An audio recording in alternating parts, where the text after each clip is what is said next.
Welcome to the third part of oral exam preparation. Now, in this, we are focusing on transmission line and application of the Smith chart and the wave propagation. So, there will be basic questions on uniform plane wave. So, what is uniform plane wave? What is Helmholtz equation? So, this will be the straightforward question. Wave propagation in free space. What is the equation for the wave propagation in free space? Lossy and lossless dielectric in the good conductor. Okay, so this will be the simple and straightforward question. There will be questions on the transmission line. Okay, so in the transmission line, you may have the simple questions. Very first, that is the transmission line equation and the equivalent circuit. So, with reference to the conductor, conductance, inductance, capacitance, whatever the equivalent circuit is there, so that equivalent circuit you are asked to draw, and what will be the equivalent circuit of the transmission line and why it is there for the high frequency. Now, in the transmission line theory, you may have the questions on the transit time effect. So here, as this is the theory part, there may be the straightforward question on what is transit time effect in the transmission line. Okay, so transit time effect you have to explain. Then whatever the transit time effect, the diagram or the explanation you can do, and then domains of the reactance. So dominance reactance. What is dominance of reactance in the your transmission line? So that you have to explain. So transmission line is the simple theory concept, but understanding is needed. In the equivalent circuit, there may be the sub questions also. So these things are required for the transmission line.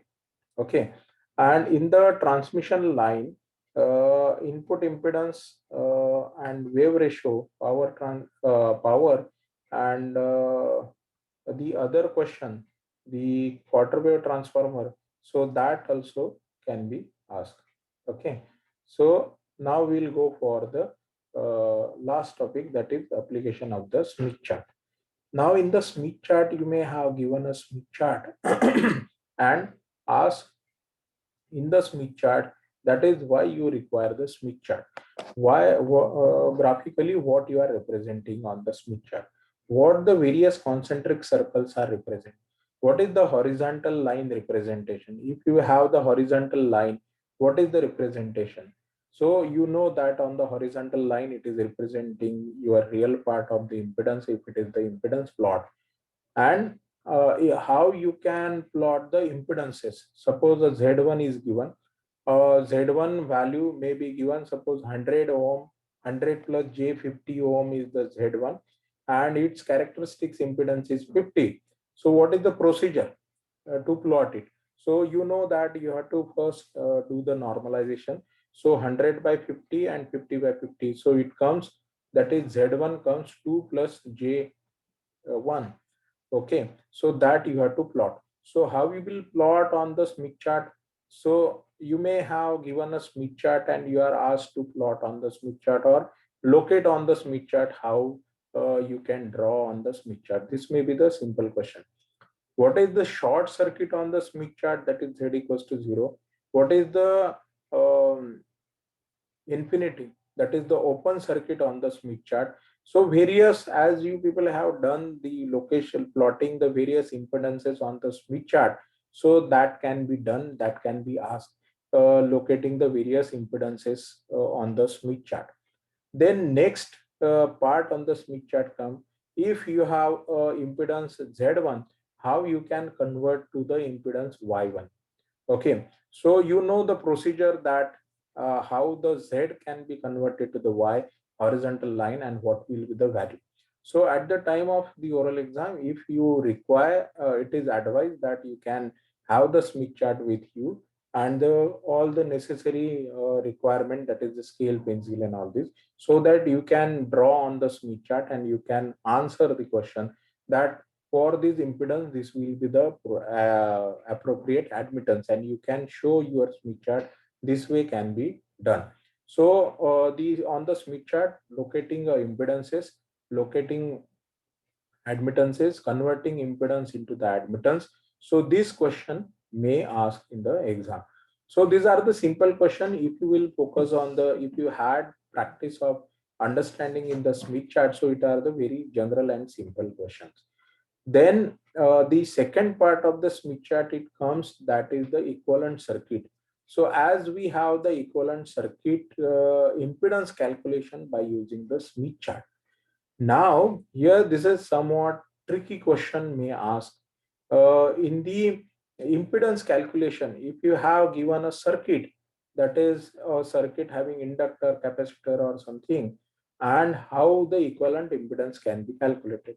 So we did this previously, but you may ask, this is the inductor. At this point, this inductor is there in the series and the another inductor is in parallel. So by the series parallel combination, I got this point, and I have to add the another inductor which is in parallel, or maybe the other way.